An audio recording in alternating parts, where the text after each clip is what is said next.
Hello, everyone, and welcome back. Today we are looking at the Shilone. So, this is a medium aerospace fighter mostly used by the Draconis Combine. The Shilone has heavier arms and armor than most other fighters in its weight class. Early models suffered a manufacturing defect in the wing joint discovered in 2799, resulting in several fatal crashes. However, all models were, by 2802, upgraded with new wing joints and have had no structural failures since. An interesting point of design: pilots enter and exit through an access hatch on the fighter's belly. All right, the SL-17 Shilone mounts a Xinhua LRM-20 and a diverse optics Type 10 large laser in the nose, supported by two diverse optics Type 20 medium lasers in the wings for close ranges and finishing weakened targets.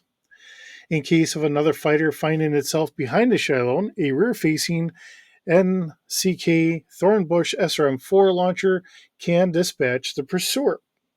We do have four different versions of this throughout the years. We have the 17AC. The most notable variant replaces the nose-mounted LRM-20 rack with a single heat sink and a pair of AC2s with a total ammo loadout for 45 rounds. Um, This alone allows the Shilone to fight and increase at increased range, surprising the enemy and staying out of harm's way. I've got a kitty cat attacking me here. Um, the 17R is a simple upgrade to the 17, replaces the single heat sinks with double heat sink versions. Let's see. The 17X, a Jihad era experimental refit by uh, Palet, Pal, I'm going to murder this either way. Pabletto, something like that. It sounds very Italianish. Reynolds. This variant has been equipped with 10.5 tons of ferrofibrous aluminum armor. Its principal weapon is an improved heavy gauze rifle with 3 tons of ammunition, and while it retains the original 17R's large laser, a pair of Clan ER medium lasers have been fitted into each wing. In addition to the additional armor, the fighter has been given a pair of rear-mounted chaff pods. 10 double heat sinks are installed to handle the new heat curve. And then we get to the 18. This Jihad variant replaces the armor with ferrofibrous aluminum and upgrades the lasers to ER models. An XL engine is substituted for lighter weight and replaces the original missile launchers with 3 medium missile launchers 7s in the nose and 1 in the rear. So going on from there, we do have some wonderful pictures here. This is the original one that was done in the original 3025. And then we go on to our 3025 revised edition.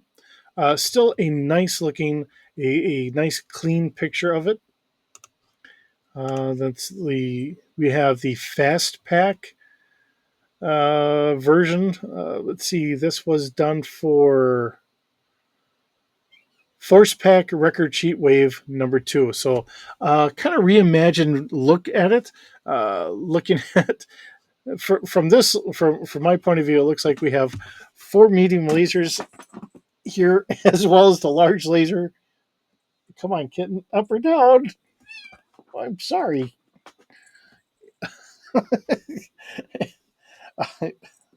And then as I'm under attack, I'm sorry. It looks like possibly 4 medium lasers on the wings, the large laser, and possibly the LRMs are underslung there. Okay, the other notable things that we want to really look here. This is manufactured by Wakazashi Enterprises in 2796. Comes in at a cost of 3,399,045 C-bells. Of course, this is a 65-ton ship.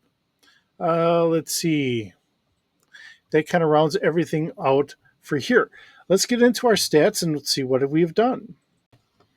All right, so looking at the Shilone itself, we are at Starfighter scale, crew of 1, no passengers, of course. Uh, Keeping our cargo capacity at 45 kilograms. I don't see a need to change that. And of course, we have our full coverage.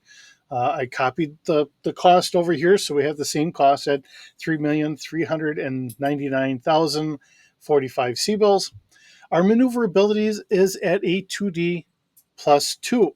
Now, this comes from our new workings here, trying to get take the weight into account as well as the speed.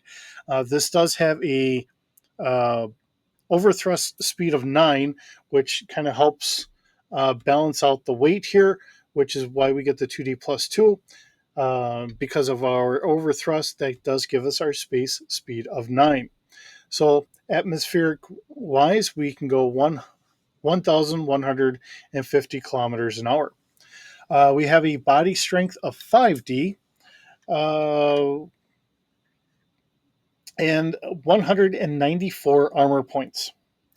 Weapon wise, we have our 2 medium lasers. These are on the wingtips, forward facing, so we've got them fire linked. Let's see, and actually, I think I got to look at this because something in my mind says it's wrong, but I know that I had copied it from another ship that had uh, medium lasers, and it had a double medium lasers here. And I know I looked at it the last time I did this, so um, just knowing that I've got to have it right, but I always want to double check. Medium lasers is a 5D at Walker scale, so that would be a 3D, taking this up to a 4D for Starfighter. Okay, so that is correct. Just trying to keep it all in perspective here. Let's see. Then we have our SRM-4, which is rear facing. Again, this is at Walker scale, so it's 4D for the first missile and 1D. So being a 4D, if you fired all 4, that's a 7D damage. We do have the single large laser in the nose, and that's a 6D damage. And we also have a LRM-20 in the nose. And let's see, that gives us a damage, our 2D for the first, plus 1 for every additional. So that's 21 dice in all with 12 reloads. Uh, Pretty scary stuff if you're coming across this. Um, do keep in mind when we're looking at the missiles here. Both the SRM-4 and the LRM-20 are done in Walker scale. So even though I have fire control of 2D, that would make it a little bit easier to target other spacecraft. If we're actually shooting at walkers, it would lose that 2D to fire at them, so it'd become a little bit harder. But firing at other starfighter craft, it would become a little easier. Likewise, with the laser weapons, I have those at starfighter scale, and that then makes it a little bit easier, or a little bit harder, I should say, to fire at Walker scale. So any battle mechs or whatever that we're trying to shoot with our missiles or with our laser cannons are going to come at a cost of targeting. So uh, I think we have a pretty good gist of this. I think this really rounds it out. It is a nice ship. Not very many refits of this. Mainly because I don't think it really needed a lot. It had a long range, medium range, and a little bit of backup attack available for anyone trying to sneak up on it. So we were doing pretty good there. With that being said, thank you so very much for joining me today. Glad you stopped by. Hope you're doing well, and I will see you in the next video.